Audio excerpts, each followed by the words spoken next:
What screams, I am upper class? Frequency of travels. I work around a ton of upper-class people and many of them travel so much they are practically locals at some restaurants. They also focus on lesser-known, yet elaborate spots. People who wear their great-grandfather's boots because the quality is still good and they don't give a damn what anyone else thinks. Online friend of mine was bullied at his private school because his family's butler was a POC, like WTF. Two stoves side by side in a modern spacious well-lit kitchen generously equipped with up-to-date cooking tools and appliances. Two phrases. Get both and second-hand yacht. My boyfriend's family was entertainment-rich, not billionaires but Beverly Hills homeowners, and it shows with his decision-making. While he is no longer with money and I do our budgeting, I have to constantly break it to him why getting both is not an option anymore. Though he did say this to me on our first date when I couldn't decide between which pie to get for dessert. He paid for dinner and both pieces of pie that I couldn't finish and didn't comment on the waste. My ex-boyfriend was British upper middle class. Went to public school and spoke with an RP accent. He told me his dad bought a second-hand yacht. In comparison, I grew up in a trailer court in rural Idaho. It's been a strange ride. And when I want to drive the point home to my current boyfriend about how poor I was growing up, I ask, how many flavors of hamburger helper can you name? The answer is always, there was more than one. My friend's parents have a lot of money and I went to a Halloween party that his family friends were having a couple years ago. I distinctively remember hearing the following two sentences, both travel related. One, we only have 5 trips booked next year so we're going to try to sneak in a little visit to Egypt in April. 2, yeah, we were just offered another expenses paid trip to St. Lucia but we turned it down. It just gets boring when you've been so many times. To the second one, I said I had to downgrade to 1-ply toilet paper this month. Can I have the trip? They all laughed at my quaintness. Knew a rich kid in college. Rumor has it, dude ended up owing hundreds of thousands of dollars to bookies for betting on NBA games. For that amount of money, the syndicates financing the bookies in my country go after you and your family to make sure you pay. Night before payday, dude went to his parents allegedly crying, telling them he had a problem. Parents were obviously concerned. Dude told them what happened and parents breathed a sigh of relief. They thought he got a chick pregnant. They gave him the money to pay the bookie. Relieved. Polo shirt with sweater tied around the neck. I had a coworker whose dad was very wealthy. He was about 16 and so was I, and we were both working summer jobs. One day I mentioned that I was thinking about buying a gaming console and was debating on a PS4 or Xbox. He nonchalantly says, you can borrow one of my PS4 to see if you like it. I laughed and said, what do you mean one of yours? He says, yeah, we have one in the living room, one in my room and my brother's room, and one in the movie room. Weeks later he invited me to his house and turns out the movie room was a full-on 9-seat theater. He had no idea how wealthy his family was. He would make comments about money and stuff his parents bought him, like a brand new car as soon as he got his driver's license. But he always said it nonchalantly. If you didn't know him you would think he was just bragging, but he honestly wasn't. He was just oblivious to the middle class and lower class around him. My mom tells this story of being over at a family's house where their dad had once been my dad's boss. It was the early 90s and the wife was opening Christmas cards. As she opened one, a check fell onto the floor. She picked it up and said, John will be pleased, and put it on the fridge. It was for $20,000.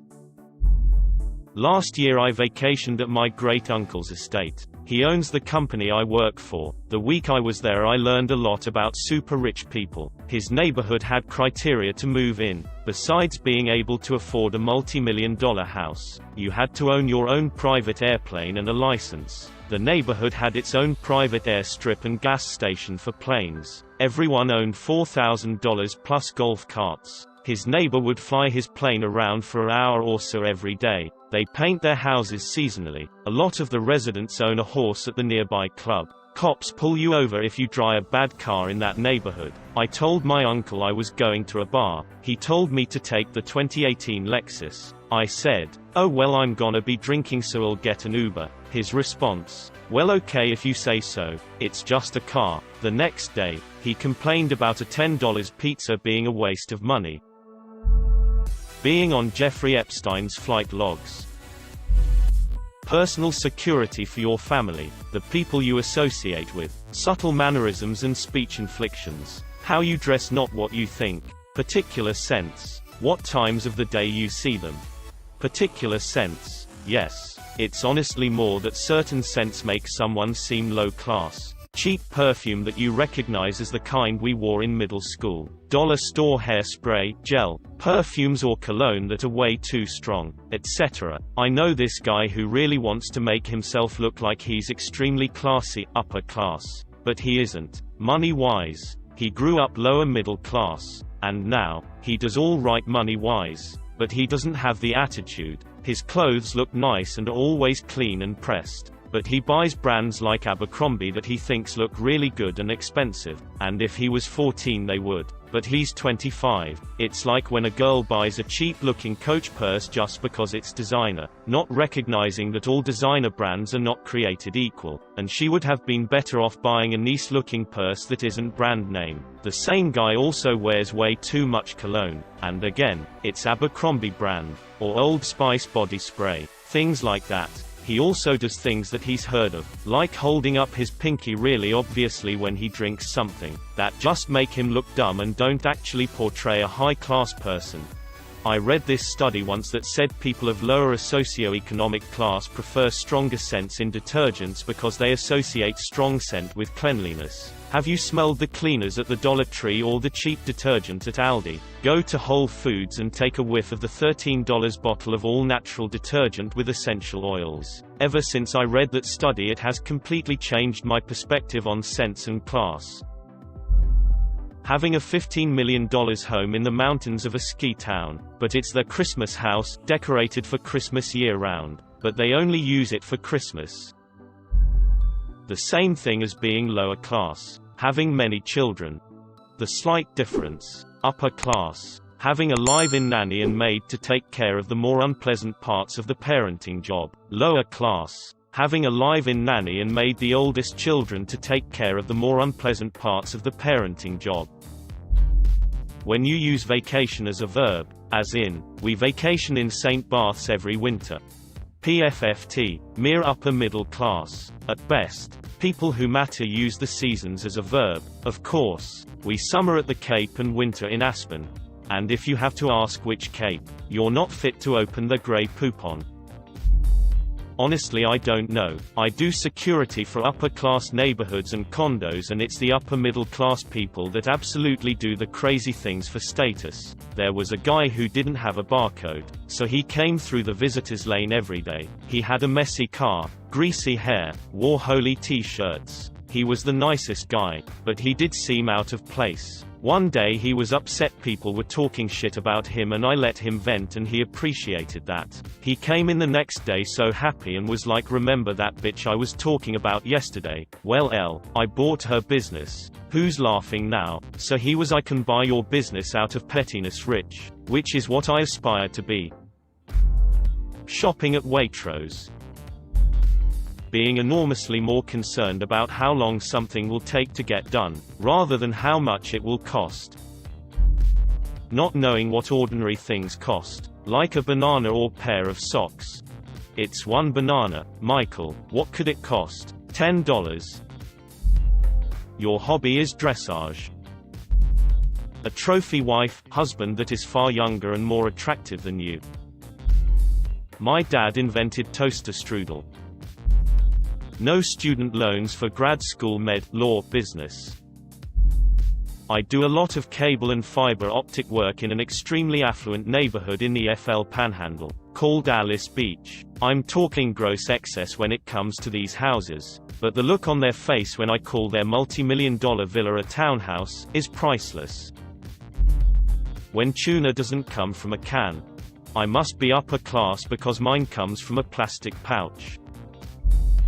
I taught swim lessons at a pretty expensive summer camp, where parents paid upwards of $200 per day for kids, and around $350 per day for tweens. Swimming, hiking, paddle boards, rock climbing, horses, etc. Nothing too special these kids couldn't find at another camp. Lots of celebrity kiddos though. I would charge $50 per hour to guard private pool parties because I didn't want to work weekends and didn't really like guarding as much as I loved teaching, but these parents didn't care. I once made $400 in an afternoon guarding a pool that nobody swam in and $100 tip because the dad felt sorry for wasting my time. $500 to eat catered Kogi Korean barbecue truck food and chat about cars for a few hours. No complaints. It felt like I was just on display for the parents to show that they could afford a guard. I miss it sometimes. I was dumb with the money and didn't save much, but enough for some tattoos, a flat screen, and to put 35% down on my first car.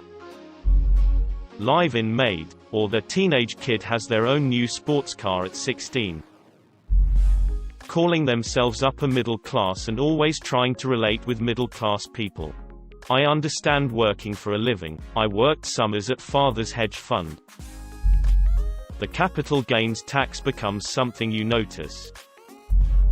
I once kicked it with a super rich dude for a few days and it was amazing. I'm talking damn near billionaire rich. Average people don't think about it, but imagine if you were free of all stress regarding work, bills, rent, car maintenance and etc. This dude was the epitome of carefree. That's what really impressed me about the guy. Every option is always on the table. Anything is possible at any time. You want some steak and lobster? Let me call my assistant. It's 3 a.m. and you want a tattoo? I'll call the concierge. I have a summer home in Aspen, CO. You want to go hang out there for a while? Get some skiing in? Or do you want to go to my winter home in Aruba? We can go snorkeling. Going through life with no worries about going to work the next day. Seriously, it must be so fantastically liberating. After 4 days I had to go back to my workaday life. And it was just as hard as coming down off a serious drug. Having a nanny 100%. Taught at a dance school in a wealthier area, not only did all the kids attend a private school but their nannies would be the ones dropping them off. Being that I am not upper class, my first few weeks I was pretty confused as to why so many white children seemed to be adopted by Asians. Then when I finally met the parents of one of my students I realized they were all Vietnamese nannies. People who instantly recognize my grandpa's 1970s Patek Philippe watch. Wearing a monocle. People who treat fines as payments. Let's just park on the street. It's only $150. No, we can't park on the street. That's how much a ticket costs. Okay, but let's just do that. I don't want to walk. Punishable by fine just means legal for rich people. Passive income. Can you imagine having so much money it makes more for you? As if it's a living thing that and then you have little baby dollars adding to your wealth. All you have to do is not give all of it away. UK. I had a mate tell me a story about a rich girl at her uni who had never been in a Spoons or Primark. Always travelled down to London to get her hair done, which would cost £400. Her and her siblings all had a trust fund and didn't have to work. I don't know one person who's never been in a Wetherspoons, so I was more shocked to hear about that than the £400 expenses at the hairdressers. Crashing a Tesla and having your mom buy you a new one a week later. Money talks. Wealth whispers. Having a family legacy. The upper class hasn't all that much to do with money. Plenty of upperclassmen are borderline broke, living in old manors with leaky roofs they can't afford to repair. It's a matter of blood and history. Even the wealthiest of the people who lack noble blood and family legacy are typically considered upper middle class. A wealthy couple I know has twin Steinway concert grand pianos in their ballroom-sized living room. Neither of them plays a note on these elegant pianos that are worth about $185,000 each, Steinway model D9 feet, so they hire me to play for special occasions. In the interim, the two grands just sit there as part of the room's decor. Summer is a verb. Why don't you just buy the higher quality but more expensive brand? Not looking at price tags. I do this at the dollar store. You want that? Sure, why not? Throw it in the cart. It's great fun. I feel like a rich person for 20 minutes. You can stay at our holiday house. It's nothing really. One time I was talking to a person I work with who I knew already to be wealthy. She let drop that she had a person she was paying to take care of her family's money, and that she was paying this person an amount which happened to be more than I make in a year, and I make kind of a good amount of money. I thought that was quite a flex. My stepdad flexes a little, drives a Lexus, owns a boat, has an expensive condo, buys mom nice things, wears a lot of Brooks Brothers, has a beach house, etc. I knew he was well off, but when he came to me and offered to help us buy a house by fronting the full cost of the new house until we were able to sell our current house, he also told me to never worry about my kids' college education and that the money is there for us if we need it. That told me that he has wealth. Not a billionaire, maybe has a couple million in savings plus a couple million more in assets. He also told me to never worry about my kids' college education and that the money is there for us if we need it. You know what? All the other flexing aside, this bit is awfully nice. My eldest is going to be college age in 5 years, and this is a particular worry of mine. Children with their own credit cards. I went to a boarding school on full scholarship because I'm smart. My family is poor. A lot of my classmates were from filthy rich families. One kid kept getting in trouble and the school was going to kick him out. His parents show up and make a big fat donation to the school, and the school decided to let him stay. Some people's moms had actual names like Trixie and Pixie. Some people owned vacation homes in like the south of France or Spain. Parents would show up for a visit in a limousine and the driver had to stand motionless beside the car while waiting for them. Just buy another one. Flying first class, having your own private jet.